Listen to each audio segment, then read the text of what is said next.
I've spent over $70,000 on Amazon ads to sell thousands of books on Amazon KDP and earn $280,000 in royalties. In this video, I'm giving you a shortcut. 21 quick and powerful Amazon ads fixes you can implement right now to potentially double your book sales. And stick around for number 11 especially, because it allows you to beat your competitors even if you don't have any reviews yet. Number 1 is thumbnail size cover. So if you think about it, ads are showing really little. So only the cover, title, ratings, and optionally additional text. So out of them, your cover is the main conversion driver, and it is especially important if someone is browsing Amazon on mobile phone. So they are viewing Amazon website on really small screen size. And even that example. So if we are looking at covers, at search results on Amazon, at really small size, you can actually see which covers, which books are standing out and which are not readable, basically. So I can instantly see that this is a marathon book, this is 365 tips, and maybe run less, run faster. But the rest, for example, that book, I basically cannot read what it is about. The letters are really small and not readable at that size. Also, that one, I can see two people running, but the title is not so readable. The contrast is not right here. So what you should do is to make sure that your title is readable, the contrast is really strong, the cover shouldn't be too busy, and cover should stand out among competitors. And if you want to test that, you can always search for your main keyword and zoom out on the page so that it is really small, and just validate if your cover is standing out on the competition, on that search results for your main keywords. This will help you get a lot more clicks for your ads. Next one is validating the book before you even run the ads, because ads are amplifying, so they cannot fix a weak book or weak demand, right? So if your book has high selling potential, the ads will certainly help you scale your book sales. But on the other hand, if you, for example, published your book in incorrect niche, the ads will just lose you money and it will not generate the demand that it is not existing. Even if your book has great quality, it can fail in weak niches where, for example, there is little demand, or for example, there is high demand, but also your competition is crazy strong. So you should validate the demand, competition, and your book quality before you even run the ads. And in order to make it a bit easier for you, I created that book validation form. You can see the screenshot here, but you can download the interactive version in my free community. Links in the description below. And if you do it, you will go through the book quality, market demand, and competition sections, and you can validate if you have high selling potential. If your selling potential is low, you should fix the fundamentals first, and then think about running ads, not to lose money. Don't reduce bids too much. So you may be tempted to reduce the bids, so to pay less for clicks on your ads if your ACOS is high, for example. But sometimes it is a bad advice and bad strategy, especially dangerous in discovery campaigns, for example, automatic campaigns. So instead of aggressively lowering the bids, you should be keeping the bids high enough so that you generate enough impressions and clicks, and use negative targeting to cut wasted spend. So you should be just aiming to achieve the situation like on the screenshot. So each day we are generating steady flow of impressions and we are generating steady flow of data. And this is especially important in discovery campaigns where we are testing different keywords, we are testing different targets and just collecting the data for further optimizations. So to recap, keep the bids high enough to generate enough impressions and control your wasted spend by applying negative targeting. Next point is adding high quality A+ content. And this is so powerful for the ads because, as you may know, if we run ads, we are paying for clicks. So we are not paying for our ads to be displayed, but we are paying only if someone clicks. So let's assume that someone clicked our ad. So we already paid for that click. So right now we should do everything we can to convince that person to buy our product. And we can do it with effective and high quality A+ content. And this is something that so many people are not just utilizing. And let's just compare. So usual listing without A+ content looks like that. So we have a cover, title, and standard default plain text description, and that's it. When in contrast, this is another book that is using A+ content to show the interior of the book. So on the book listing page, they are showing the graphics that are showcasing their interiors and graphics. And another example from Mel Robbins. So this entire graphic section looks really high quality and attractive, and it is showcasing the benefits of buying that book. What's even more powerful, if you have a book series, you can add a book comparison table like that one as a part of your A+ content. So it works in a way that you are showcasing your all books, and if someone clicks on that book, they are redirected to either, to buying to the cart or to the book listing page. And it works like free ad campaign basically, because you are not paying for these clicks, because this is not ad technically. This is just A+ content. So definitely just use it, occupy that additional space on Amazon website, and your conversions, so the number of people that are turning customers from all your ad clicks, will grow. So to sum up, A+ content looks more professional and builds trust and makes your listing more attractive, and it is free to add. You are not paying to Amazon for the ability to display A+ content, so why not to use it? And if you are not graphic designer, you can just these days use any AI tool to generate these graphics with fancy texts. This is really effective and helps ads a lot, so I highly recommend that you do it. This point is so powerful. You should audit your search terms report. So if you optimize and maintain your campaigns, you shouldn't be going only into targeting tab, but even more importantly, you should be visiting search terms report quite often, because it shows you the exact data. It shows you the exact search terms that people used in Amazon when they clicked your ad or purchased your book. And you should be just paying attention especially to these keywords that are not relevant, because quite often Amazon is recommending and showing your book to people or to audiences that are not so relevant. So while browsing through that search terms list, you should be asking yourself, are these keywords relevant to your book?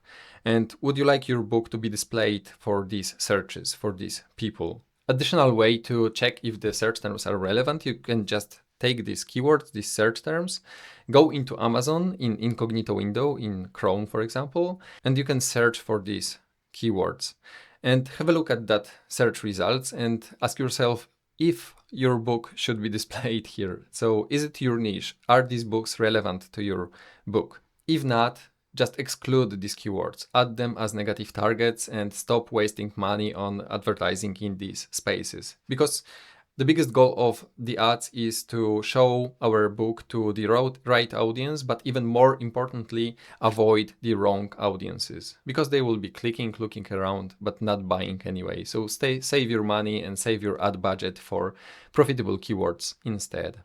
Next point, use custom ad copy. This point is so underrated and not used by so many authors, but it can benefit you a lot. You can run standard ads only. So your ad will be displaying only your cover, title, ratings, and that's it. But you can add additional custom text. And there are a lot of benefits of doing that. For example, you can add extra hook. So it will be complementing your cover, complementing your title, and you can add extra text that will just convince people to click your ad and buy your book. You have one more opportunity to convince the person to buy your book. And additionally, it simply occupies more sponsored space on Amazon website. So if you look at that example, this is products related to this item section. All these books are ad campaigns, but only that one is using that custom text, maximize productivity, minimize stress, and so on. They are using that as additional hook, providing the benefits of maximizing productivity, right? But also look at the amount of space, the coverage, like that real estate on sponsored section of Amazon. We should just do everything we can to grab the attention of buyers, and this is one way to do it. Ongoing negative targeting. We already touched on that point, but This is separate lesson, separate fix, because this is so powerful. And this is essential for discovery campaigns, for example, for broad keyword targeting campaigns or for automatic campaigns, simply because we are giving away a lot of control to Amazon algorithm, and Amazon is deciding which audiences should see our ad, our book, or which keywords will be used when our ad is displayed, right? And sometimes, or quite often, Amazon is just testing different audiences, testing different keywords, and they are making mistakes. They are showing our ad to totally irrelevant or unprofitable audiences in unprofitable keywords. So when going to targeting and when going to search terms report, you should identify unprofitable targets, especially the targets with high number of clicks and no sales. So for example, there is a keyword that generated 20 clicks and no sales whatsoever. So there's little chance that it will start performing well overnight. In such cases, you should just take these keywords and add them as negatives. And you can negatively target keywords and also books, your competitors, for example. And it will save you a lot of money each month because these costs are compounding really quickly. Next lesson is to use both short and long tail keywords. Short keywords are just 1 or 2 words, like for example chess book, while long tail keywords are entire phrases of, for example, 5, 6, 7 words. And short keywords are quite often quite broad, quite generic, and if we are using them in our ads, they can be more expensive and more competitive because there is more competition for that generic search terms. On the other hand, long tail keywords are more targeted, more narrow, more niched down. So thanks to that, they are quite often a bit cheaper to advertise. We are paying less for clicks for these keywords, and they generate better conversions quite often because we are targeting really exact audience that is relevant to our book. So I advise that you use both in your ad campaigns, especially in discovery campaigns, where you are just testing different keywords, different search terms. If you use both short and long tail keywords, you will just see from the data what works best, and you can just focus on that and reduce spend on the rest. Using broad match instead of phrase match can benefit you in many cases. So just to recap, on Amazon there are different match types, different campaigns types, different match types, right? Broad match, phrase match, and exact match. So let's say that our target that we are advertising against is chess for beginners. If we are using broad match, our ad campaign will be displayed to people that are searching for chess for beginners, but also to people searching for related search terms like beginner chess book, how to play chess, learning chess step by step, and so on. So we are advertising really broadly. Phrase match is more narrow, so it will be displayed only to people that are searching for search phrases that contain all the keywords that we have in our target. So for example, chess for beginners books, best chess for beginners. And exact match is the most narrow. It is advertising our book to only to exact keywords, maybe with slight variations like singular and plural forms. And phrase match can become too restrictive for our discovery ads quite often, especially with long tail phrases. In this case, broad match will help your discovery campaigns to generate more impressions. So if you are struggling to generate impressions with phrase match, just please test the broad match and you will see broader reach of your campaigns. And if you still insist on using phrase match, that's totally fine, but you can just test shorter phrases, shorter versions of the keywords, because it will help you generate more impressions basically. Now, this is really important. You should always keep your campaigns in budget. As you may know, all ad campaigns have maximum daily ad spend set. So if the campaign is spending throughout the day more than the limit, it is stopped automatically to prevent overspending.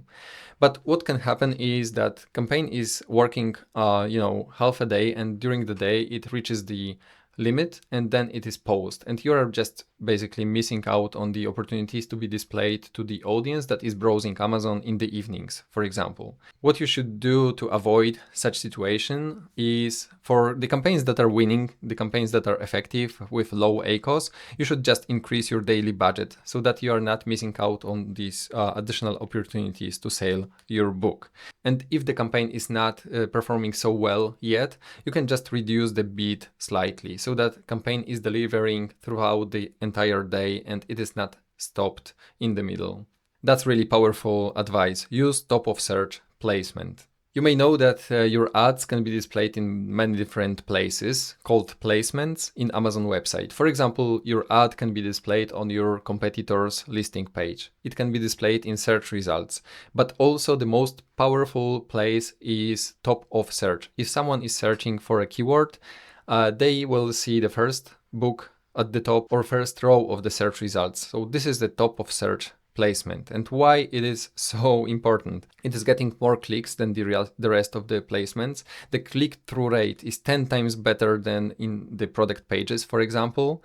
And you are getting better conversion rates, which is even more important. Because if you think about it, if someone is searching for some topic and they are searching on Amazon, a lot of people just want to search and buy, for example, gift without overthinking. So they will be searching for that keyword, they will be clicking on the books on top of search, and they will have higher intent to buy. And it can work really, really well, even for newer books with no reviews or low number of reviews, to beat the competition. Because if you are competing against a book that has hundreds of reviews, for example, and your book has only one review or no reviews, if your book will be displayed on their product page, potential buyer can just compare the number of reviews on their book and your book, and they will decide to buy your competition. But if you will be displayed on top of search and your competitor will be displayed somewhere, in the middle of first page of search results, you will get the clicks for sure. And many of these clicks will just turn into sales really quickly. And here's the screenshot, the example from one of my students from my ads bootcamp. And as you can see on the statistics, the click-through rate on top of search is over 20 times better than in product pages, and conversions rate are also great. So there were 2 purchases out of 30 clicks, and on product pages they collected 200 clicks and only 7 purchases. In this particular case, as you can see, we should be increasing that bid adjustments even more aggressively and reducing bid adjustment on product pages a lot more to maximize our total profit and get even better results.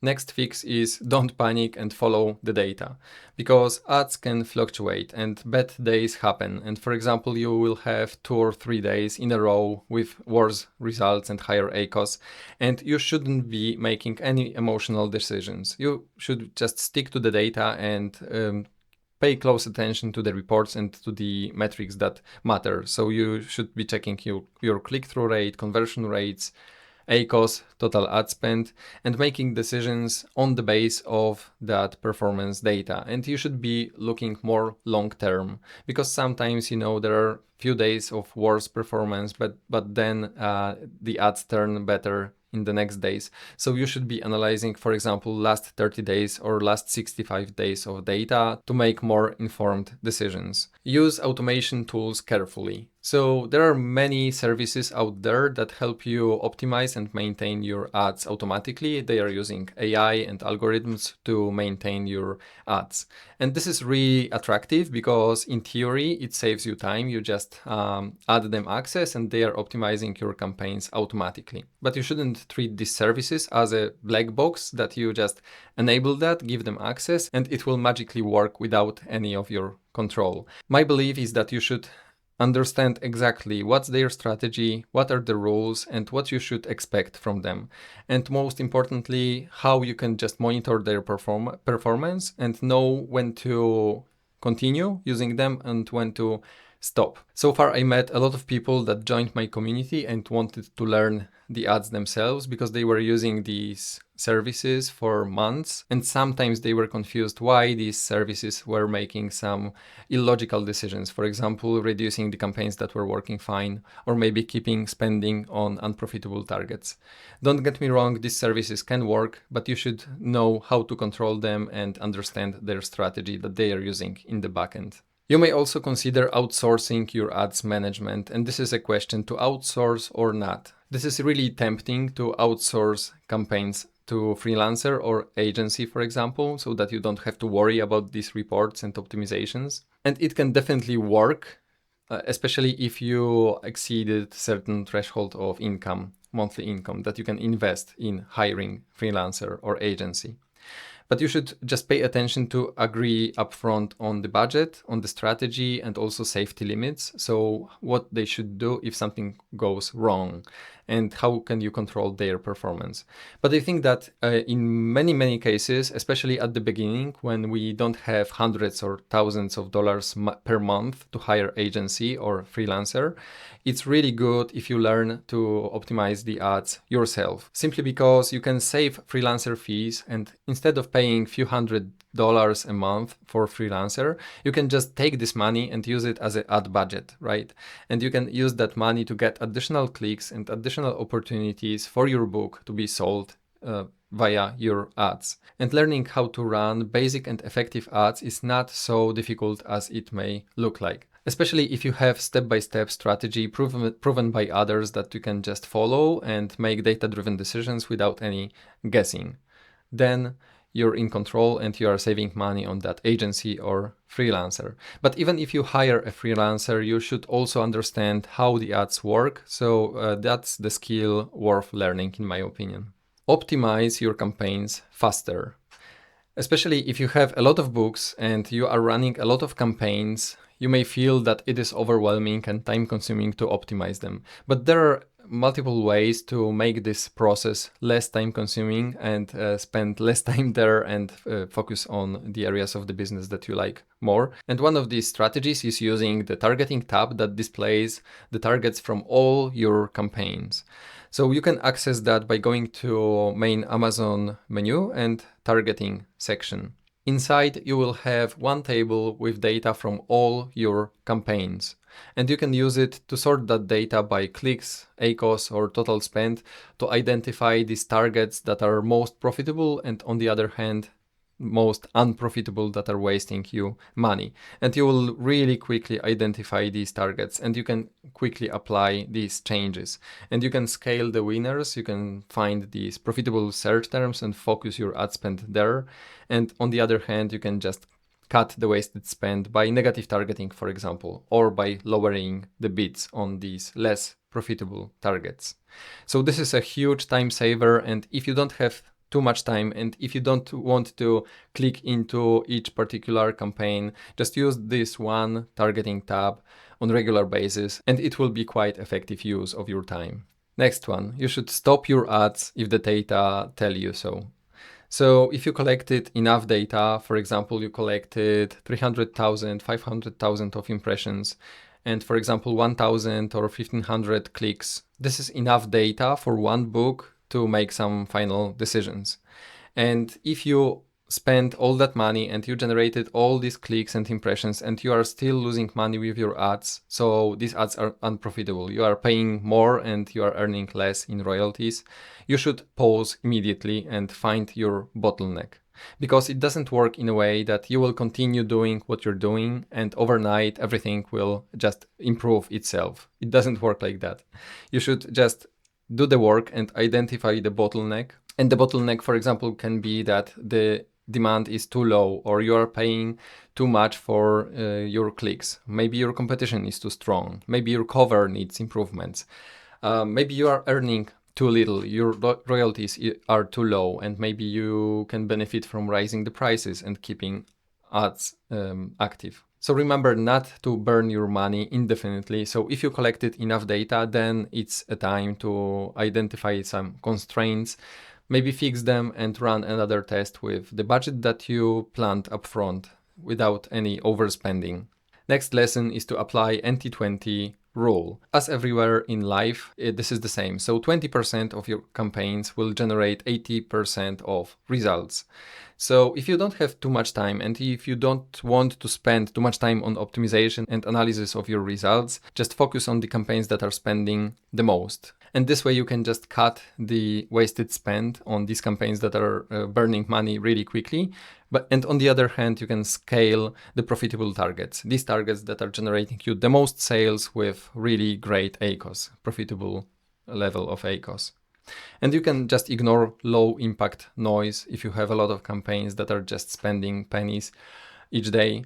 This is your biggest time saving optimization and the best use of your time if you want to optimize campaigns quite often. Scale winning keywords.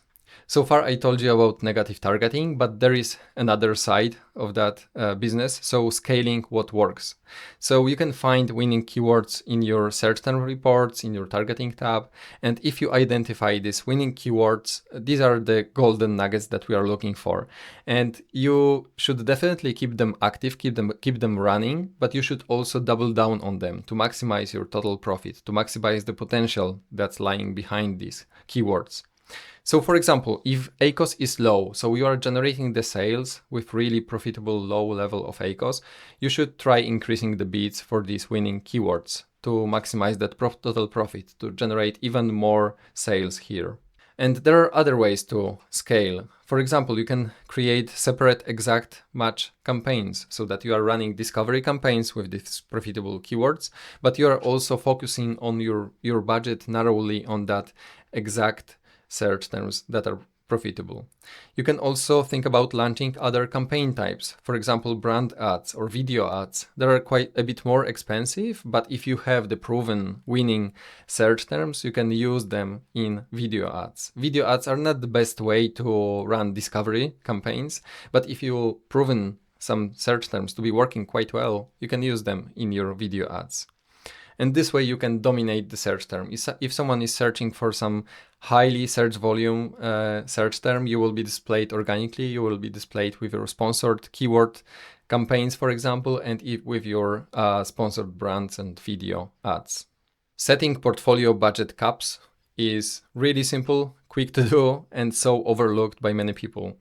So you should decide your ads budget upfront before launching your campaigns, because you should be able to tell if you want to invest, for example, $500 per month on campaigns, or for example, you are devoting $1,000 on initial promotion and getting initial traction for your book.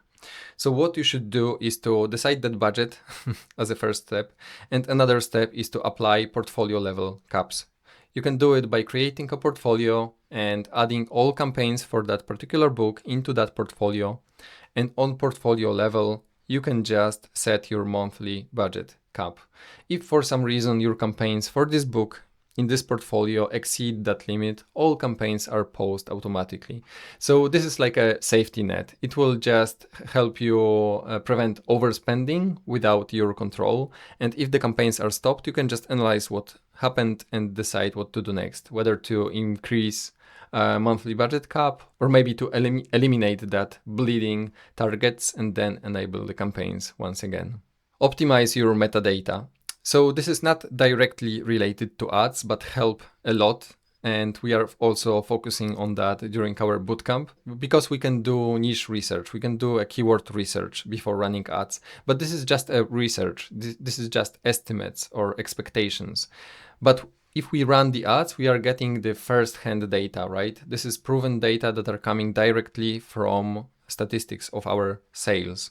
So if we find these best performing keywords, we should be using them not only in ads, but we should be also using them in our book metadata. So for example, we should make sure that we add them to our description, our A+ content, our backend keywords, 7 backend keywords boxes. So this way we will help Amazon algorithm to understand our book better, to index it better, and to improve our organic rankings and organic sales as well. So this is another way where ads are helping our organic sales as well, not only by ranking, but also by improving our metadata and indexing. Next advice is to stick to one strategy. So there are a lot of valuable information online, a lot of great educators. The worst thing you can do is to strategy hop between strategies every few days, because every strategy, if it is a good strategy, it can work, but if you just change it in the meantime, it won't work, because most ad systems require entire flow to be effective. For example, research, discovery phase, and optimization and scaling. And quite often discovery campaigns are not designed to generate profit from day one straight away. Their goal is to get the data and apply the optimizations on the base of that data.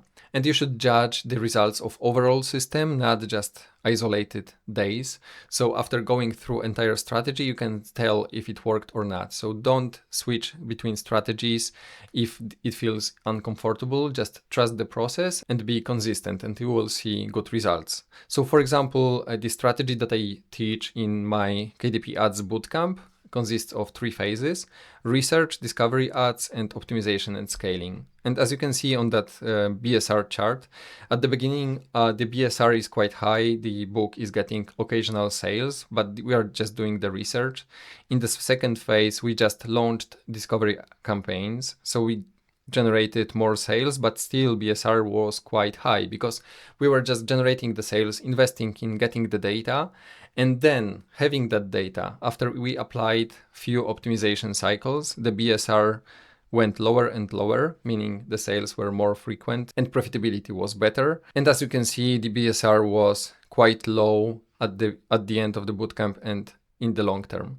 So if someone was just discouraged at the beginning on the research or discovery phase with high BSR, for example, and they stopped following the strategy at that point, they would be missing out on the future benefits. And as you can see, the bootcamp ended and the BSR stayed low thanks to optimized ads. Whatever strategy you choose, whether mine or the others, just stick to it to the end and then assess the final result. Another powerful advice is to connect with others, simply because growing together and learning together helps a lot. And if you can just exchange your experiences and learn from the others, from their result they are getting, is so powerful. And one of the best places is just joining my community on School, when we have a community of people running ads and publishing on KDP. We have the community tab when you can submit your posts or comment on the others' posts and connect with other publishers. We also have a classroom with free Amazon ads training and free resources related to Amazon ads, and also generic KDP publishing to help you grow your KDP business. We are also running KDP Ads Bootcamp for people that want to just accelerate and implement that strategy with my direct support. And we have people from basically all around the world, and the community is still growing. So if you want to scale your book sales with profitable Amazon ads, just join us, click the link in the description. This is free, and I hope to see you inside the community, and see you in the next video.